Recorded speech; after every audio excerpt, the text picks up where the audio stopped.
The sharp crack of gunfire shattered the stillness of the crisp morning air, yanking me from sleep before the comforting aroma of fresh coffee could even reach my senses. My heart pounded wildly in my chest as I leapt from bed, another deafening blast reverberating across my farm, confirming the unmistakable. Someone was shooting at something on my land. I tore open the curtains, my breath catching in my throat as I spotted Corinne Wilmington standing boldly in the middle of my field, her perfectly manicured hands clutching a rifle like she'd stumbled onto the set of a low-budget action flick. She took aim again, this time at one of my prized turkeys, and fired.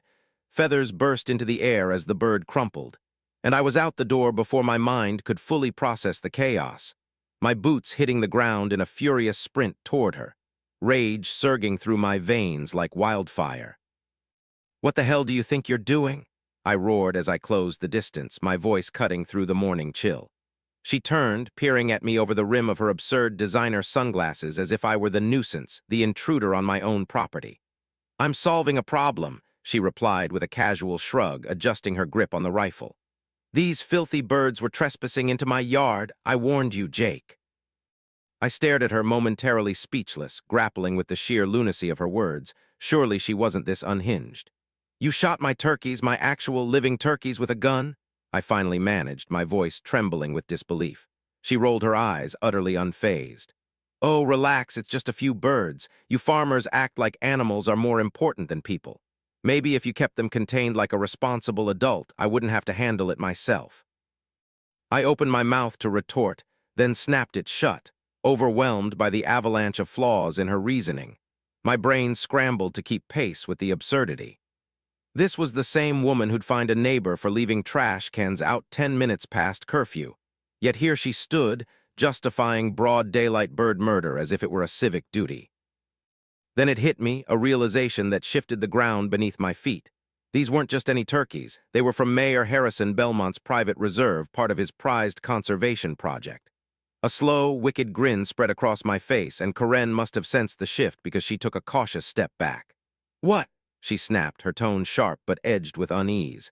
I folded my arms, a calm settling over me like a warm blanket. "Do you know whose turkeys you just shot?" She scoffed, brushing off the question. "Yours, obviously," I chuckled, shaking my head. "Not just mine. These belong to Mayor Belmont, you know, the guy who hand-delivered them to my farm for his countywide conservation initiative." For the first time, a flicker of doubt danced across Corinne's face, though she quickly masked it with bravado. "You're lying," she spat, but her voice wavered, stripped of its usual arrogance. "Am I?" I gestured toward the lifeless birds strewn across the field. "You just gunned down a protected species under conservation. Do you have any idea the legal hell that's about to rain down on you?" She paled, but only slightly, clinging to her defiance. "This is ridiculous," she huffed, adjusting her sunglasses. "I'll pay for the stupid birds. Let's call it even." I barked out a laugh, the sound harsh and unrestrained. "Oh no, sweetheart, this isn't a parking ticket you can just pay off. The mayor personally oversees this project, and trust me, he's not going to be thrilled when he hears some HOA tyrant took matters into her own hands." Corinne's mouth opened, then closed, speechless for once, and I knew I had her cornered, her carefully constructed world teetering on the edge of collapse. Corinne's stunned silence didn't last long. She stiffened, lifting her chin in that infuriatingly haughty way of hers, as if sheer willpower could rewrite the mess she'd made. "I don't have time for this," she muttered, turning on her heel with a dismissive flick of her hand. "I'll deal with it later." I let her stalk off, her designer boots crunching through the field because I knew something she didn't. There wouldn't be a later for her, not the kind she imagined. By the time she reached her pristine, overpriced house, the gears of her undoing were already grinding into motion. It took less than an hour for me to pick up the phone and dial the mayor's office, my voice steady as I relayed the raw facts, no embellishment needed. His assistant's sharp intake of breath told me all I needed to know. 15 minutes later, Mayor Belmont himself was on the line, his tone calm but laced with a dangerous edge. "She did what?" he asked, and the silence that followed my answer, 3 protected turkeys shot dead over a petty lawn dispute, was so heavy it felt like the air itself thickened. "I'm on my way," he said finally, and I hung up, leaning against my porch railing with a grin I couldn't suppress. Corinne had spent years terrorizing this neighborhood with her absurd rules and petty power trips. fining people for mailboxes painted the wrong shade of beige, harassing families over unapproved holiday decorations, making life a misery for anyone who dared defy her vision of suburban perfection. Now she'd crossed a line she couldn't uncross, and the reckoning was coming fast. When the mayor arrived, he didn't come alone. A small convoy of legal advisors trailed him, their faces grim and purposeful, far too serious for what Karen probably still thought was a trivial turkey spat. She must have seen the cars pull up because she came marching out of her house, her self-righteous swagger intact until she caught sight of Belmont's expression. Then her confidence faltered just for a heartbeat.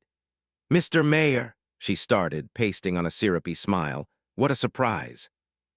If this is about the birds, I assure you it was an unfortunate misunderstanding." Belmont didn't blink, his gaze cutting through her like a blade. "You killed protected wildlife, Karen." She let out a nervous laugh, waving a hand as if she could dismiss the accusation. "Well, I mean, technically." He didn't let her finish. "Technically, you committed a crime. Those turkeys were part of a federally recognized conservation program, a symbol of this town's commitment to environmental restoration, and you shot them with a gun." Her smile vanished, replaced by a flicker of panic she couldn't quite hide. "It was an accident," she blurted, her voice rising. "I was just trying to keep them off my property. Surely we can work something out." The mayor stared at her, unyielding, then turned to one of his advisors. "Get legal started on this. I want to know every possible charge we can bring against her." Karen's eyes widened, her composure cracking. "Wait, let's be reasonable here," Belmont cut her off, his voice cold as steel. "You lost the right to reason the second you pulled that trigger. You're going to regret this, Karen, mark my words." I watched it all unfold from my porch, a deep satisfaction settling into my bones. This was just the beginning. Karen thought she held power, but she was about to learn how little control she actually had. The aftermath of her turkey massacre was rolling in like a slow-moving avalanche, and she was standing right in its path, oblivious to the weight about to crush her. She'd spent so long bullying the neighborhood into submission, fining, lecturing, controlling, that she'd forgotten there were forces bigger than her HOA clipboard. The mayor's team wasted no time, pulling records, making calls, drafting legal paperwork that could ruin lives. Karen, of course, still believed she could talk her way out of it, her fatal flaw, and that delusion was about to be tested in ways she couldn't imagine. Karen had no clue just how deep the trouble ran. She still thought she could charm or bully her way out of it, a tactic that had worked for years against neighbors too timid to push back. Her first real taste of panic came when she stormed into the HOA office, demanding the board issue a statement defending her actions, framing her as the misunderstood hero of a neighborhood under siege by rogue turkeys. It was a move straight out of her playbook. Rally the committee, twist the narrative, make it look like she'd acted for the greater good. But this time the room went silent, no one leapt to her aid. Richard, an older board member who'd endured her tyranny for years, cleared his throat awkwardly. "Karen, I don't think we can get involved in this," he said, shifting in his seat. "It's kind of a legal matter now." Her eyes flashed with disbelief, her voice rising. "A legal matter? You're seriously telling me you're all just going to sit there and let that farmer and his turkeys ruin my reputation?" A heavy pause hung in the air until Linda, another board member, spoke up hesitantly. "I mean, you did shoot them, Karen." The words landed like a slap, and Karen scoffed, waving a dismissive hand. "So what? They were on my property. You think any of us would tolerate wild animals strolling into our yards? I did what needed to be done."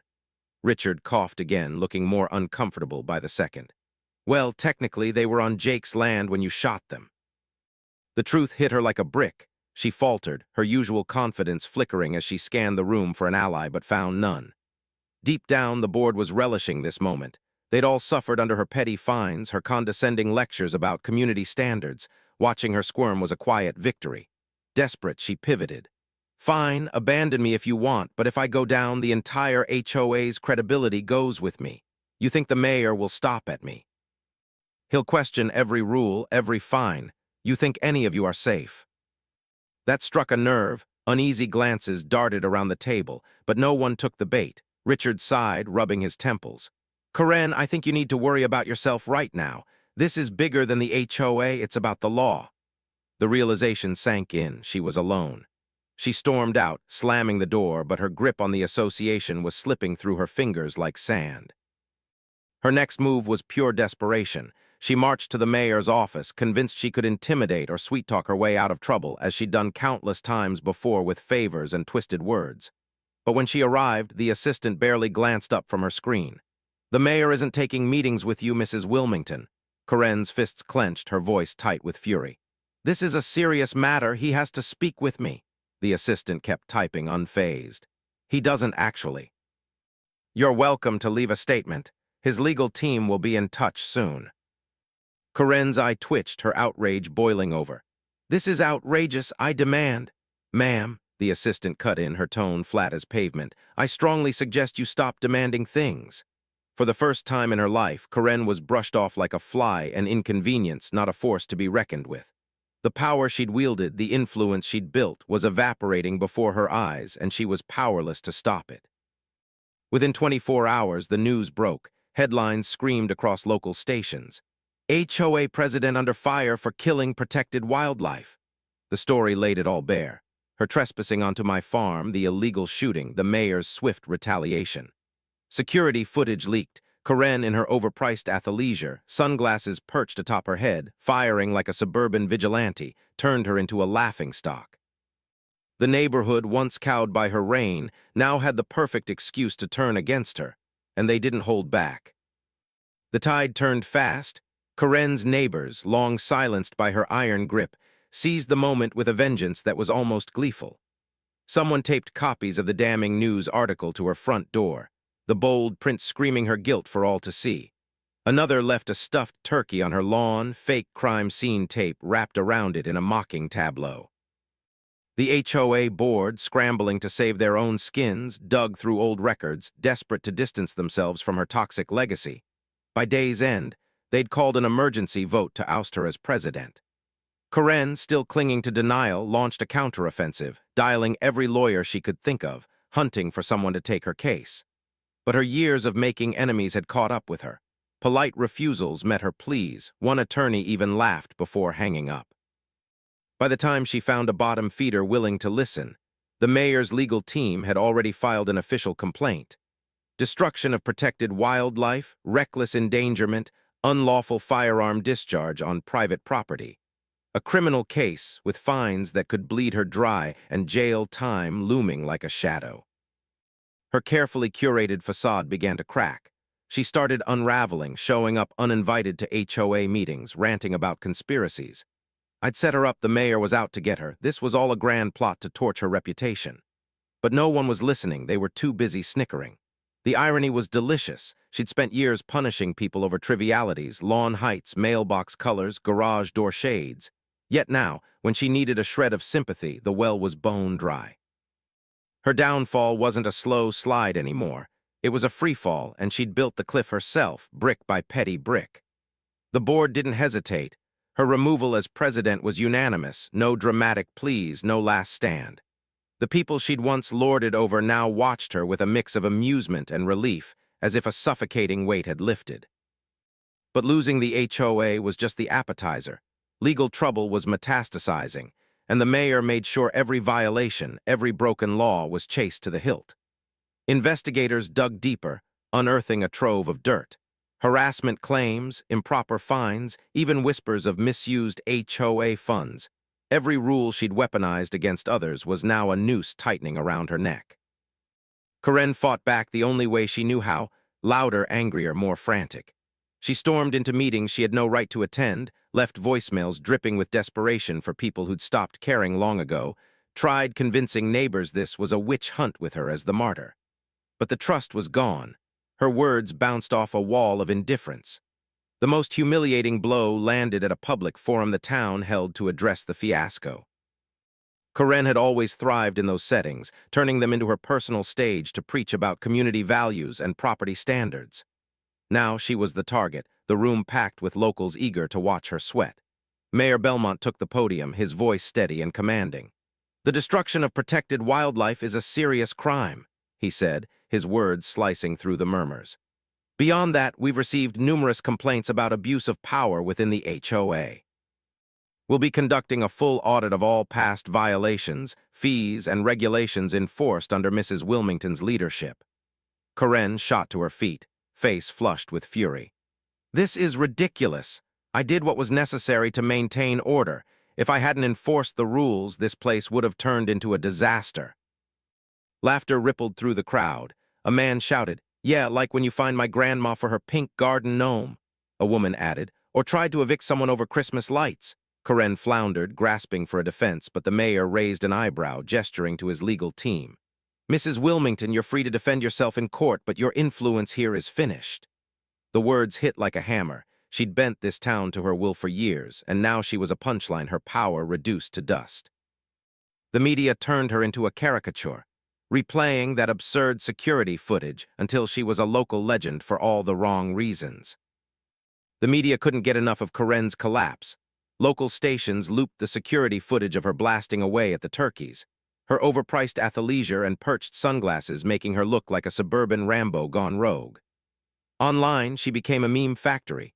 "Turkey Terminator," they dubbed her, with one viral video editing her rifle shots into slow motion, dramatic music swelling as Karen's final stand flashed across the screen. The HOA moved fast to scrub her stain from their image.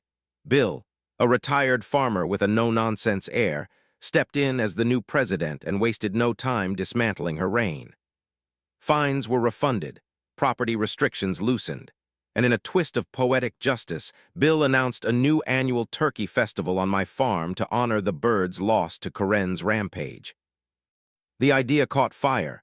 Vendors signed up, families planned trips, and the town embraced it with a zeal that turned her defeat into a celebration of everything she'd tried to choke out. For me, the whole saga was a front row seat to a spectacle I hadn't expected to star in. Watching Karen's empire crumble was more satisfying than I'd ever admit out loud. I hadn't set out to take her down. I just wanted to live in peace on my farm. But her final reckoning came with a judge's gavel, and it was a beauty. Community service, not just anywhere, but right here on my land, tending to the animals she'd despised. The day she showed up, clad in an ill-fitting orange vest that clashed with her usual polish, she looked like she'd been handed a death sentence. I leaned against a fence post, grinning wide as I greeted her. "Welcome to your new office, Karen. Hope you're ready to get your hands dirty." She didn't answer, just glared at me, gripping the edges of her vest like she wanted to shred it. But she had no choice. The law had spoken, and her first task was cleaning the turkey coop, a job I made sure to oversee with unrestrained glee. She stepped into the coop, wrinkling her nose at the scattered feathers and droppings, the remaining turkeys clucking and strutting around her without a care. One bold bird pecked at her shoelaces, and she let out a frustrated groan, muttering curses as she grabbed a shovel. I couldn't resist a jab. "You know, Karen, there's a lesson in all this." She didn't look up, her voice dripping with venom. "Oh yeah, what's that?" I smirked, crossing my arms. "You should have left my turkeys alone." She sighed, shoulders slumping in defeat. The once mighty HOA dictator reduced to shoveling turkey crap on the very farm she'd tried to ruin. It was perfect, a full-circle moment that felt like the universe winking at me. The town moved on quick. The turkey festival became a smash hit, drawing crowds from beyond our borders, my farm thriving without her meddling, the neighborhood breathing easier without her shadow looming over every mailbox and lawn ornament. Karen faded into irrelevance after that. She finished her service in bitter silence, then quietly sold her house and slunk away. No one threw her a goodbye party, no one missed her. Standing on my porch watching my turkeys roam free, I marveled at how it all shook out. I'd never planned to be the guy who toppled her throne. I just wanted my birds safe and my coffee uninterrupted. But justice has a funny way of finding its mark, and as I watched the newest flock waddle across the field, I smiled. They were safe now, and Karen, she'd never mess with them or me again. Her reign of terror was a memory replaced by a town that finally felt like home, free from her petty tyranny. The festival rolled around each year, a reminder of her folly and our triumph, and life on the farm settled into a rhythm I'd always craved, peaceful, simple, and turkey-filled. Karen's exit left a void in the neighborhood, but it wasn't one anyone mourned. Her absence felt like a collective sigh of relief, a chance to reclaim what she'd smothered under her endless rules. The turkey festival wasn't just a hit. It became a cornerstone of the town's identity, a middle finger to her legacy of control. Vendors hawked turkey-themed trinkets, kids ran wild with feathers tucked into their hair, and I found myself at the heart of it, my farm transformed into a bustling hub of laughter and life. Bill, the new HOA president, turned out to be the antidote to Karen's poison. He was gruff but fair, more interested in fixing fences than fining them, and under his watch, the neighborhood shed its uptight skin. People started putting up quirky lawn decorations, gnomes, flamingos, even a giant inflatable turkey, without fear of a clipboard-wielding tyrant banging on their door. For me, the shift was surreal. I'd gone from a guy just trying to keep his turkeys alive to the accidental hero of a small-town uprising. The festival brought in enough cash to expand the farm, and the mayor, still steaming over Karen's stunt, made sure I got a grant to replace the birds she'd taken out. The new flock strutted around like they owned the place, and in a way, they did. They'd sparked a revolution without even knowing it. I'd catch myself grinning at the absurdity of it all. One woman's unhinged morning with a rifle had unraveled years of her dominance and handed me a front-row seat to her demise. The security footage still popped up online now and then, a relic of her folly that never got old. People in town would quote the memes at me, "Turkey Terminator," and I'd just shake my head and laugh. Karen's legal mess didn't let up either. The charges piled on, and the audit of her HOA tenure uncovered a laundry list of shady moves. Harassment suits from neighbors she'd bullied, fines she'd pocketed instead of logging, even a questionable beautification fund that seemed to bankroll her personal landscaping. The mayor's team threw the book at her, and the fines alone would have gutted her savings, but the threat of jail time, that's what broke her spirit. She tried to fight it, of course, hearing that lone lawyer who'd take her case. But the evidence was a mountain she couldn't climb. The judge's ruling on her community service had been the cherry on top, forcing her back to my farm to face the turkeys she despised, and I'd savored every second of her misery as she shoveled and scowled. By the time she slunk out of town, she was a ghost of the dictator she'd been. No fanfare, no farewell, just a for sale sign and a moving truck nobody waved goodbye to. The neighborhood blossomed without her. Kids rode bikes down streets once patrolled for excessive noise. Holiday lights twinkled past her arbitrary deadlines, and folks started talking to each other again, not just whispering complaints about her latest decree. The festival grew each year, a tradition that cemented her defeat into something tangible, a celebration of freedom from her petty reign. I'd stand on my porch, coffee in hand, watching the turkeys peck at the grass and feel a quiet pride, not just in them, but in how the town had rallied. Karen had thought she was untouchable, a queen on a throne of bylaws and threats, but she'd underestimated us all. Her downfall wasn't just her own doing.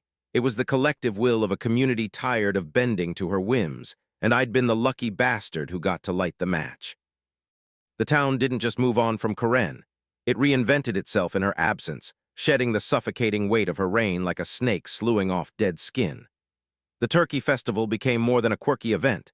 It was a symbol of resilience, a yearly reminder that we'd outlasted her tyranny.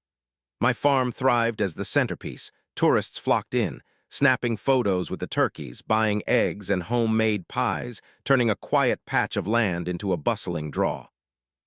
Bill, the new HOA president, kept things simple, scrapping Karen's labyrinth of rules for a handful of common-sense guidelines that let people breathe. Lawns grew a little wilder, mailboxes sported bright colors, and nobody got a nastygram for it. Freedom tasted sweeter than I'd expected, and I wasn't the only one who noticed. Neighbors who'd barely spoken in years started chatting over fences, swapping stories of her absurd finds like war veterans trading battle scars. I'd never fancied myself a revolutionary. Hell, I just wanted my mornings quiet and my birds safe. But there I was, the guy who'd accidentally kicked over her house of cards. The mayor stopped by now and then, always with a nod and a gruff, "Good work, Jake," like I'd planned the whole damn thing. He'd made sure Karen's legal troubles stuck, and the deeper they dug, the uglier it got. Turns out her leadership was a cesspool of petty corruption, from skimming dues to strong-arming folks into compliance with threats she had no right to make. The fines hit her hard, but the criminal charges, those were the real gut punch. Her lawyer flailed in court, drowned by evidence, and the judge's community service ruling was a masterstroke, chaining her to my farm in that orange vest, a daily dose of humiliation she couldn't dodge. Watching her trudge through the coop, muttering as turkeys pecked at her heels, was a satisfaction I'd never tire of. She tried to spin it naturally, those frantic rants at HOA meetings claiming I framed her, that the mayor had it out for her, that the whole town was in on some grand conspiracy. But her voice was a ghost in the wind. Nobody bought it. The public forum had been her Waterloo, packed with folks who'd once cowered under her glare, now jeering as she floundered. The mayor's calm dismantling of her excuses, the crowd's laughter at her old antics. It stripped her bare, left her a punchline instead of a power broker. The media kept the fire burning, that footage of her turkey shooting spree replaying until Turkey Terminator was a household name. Online, she was a meme, a cautionary tale. In town, she was a faded echo, her house sold off to a young family who painted it blue just to spite her beige-only decree. When she left, it was silent. No goodbyes, no tears, just a moving van and a collective shrug. Life settled into something good after that. The festival grew, my farm prospered, and the neighborhood felt alive again, unshackled from her petty grip. Kids played without fear of fines, decorations stayed up past her deadlines, and I'd catch myself on the porch, coffee steaming, watching the turkeys roam free.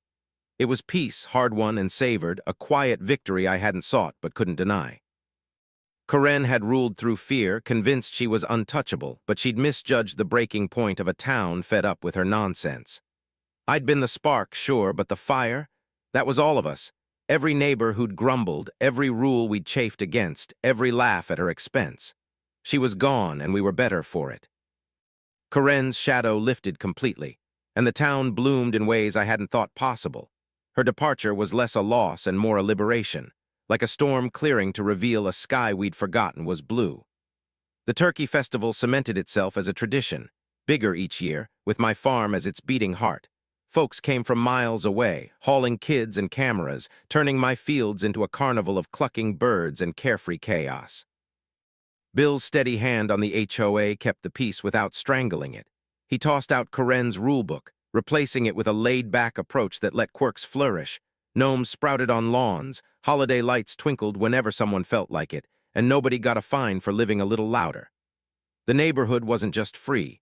It was alive, stitched back together by conversations and laughter that her reign had stifled for too long. I still marveled at my role in it, me, a farmer who'd only wanted his coffee hot and his turkeys unshot, somehow the pebble that started the avalanche. The mayor's occasional visits, his gruff praise, made it real, but the real reward was watching the place heal. Karen's legal wreckage had been thorough, fines drained her, charges stuck like burrs, and that community service stint on my farm was the final twist of the knife. I'd leaned on that fence post, grinning as she shoveled droppings, her glare sharp but powerless, turkeys pecking at her pride. She tried to fight it, those wild rants about setups and vendettas, but the town had tuned her out, her words dissolving into the air. The forum had sealed it, the mayor's quiet authority and the crowd's jeers stripping her down to nothing. The memes and headlines that followed, Turkey Terminator, just hammered the nails in her coffin. When she left, it was a non-event, a sold sign, a truck, and silence. No one missed her. The new family in her house painted it a defiant teal, a middle finger to her beige obsession. The festival rolled on, a yearly toast to her defeat, and my farm thrived. New birds, more land, a grant from the mayor to keep it going.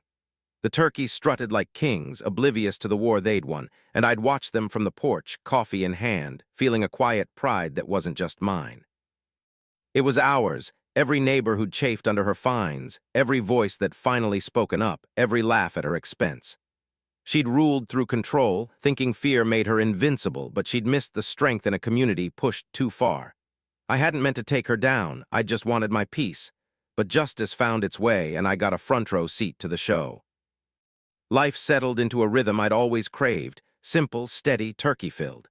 The town breathed easy, kids biking down streets once policed for noise, decorations popping up without a deadline. The festival grew, a celebration of what we'd reclaimed, and I'd stand there watching the flocks roam, knowing they were safe. Karen was a memory, a cautionary tale told over beers, her power reduced to a punchline we'd outgrown. I hadn't planned this, hadn't dreamed of being the guy who sparked it. But as the newest batch of turkeys waddled across the field, I smiled. They were free, the farm was mine, and the neighborhood was ours again. She'd never mess with us, never darken this peace, and that was enough. The coffee tasted better, the mornings quieter, and the town, finally fully ours, kept moving forward, leaving her behind where she belonged.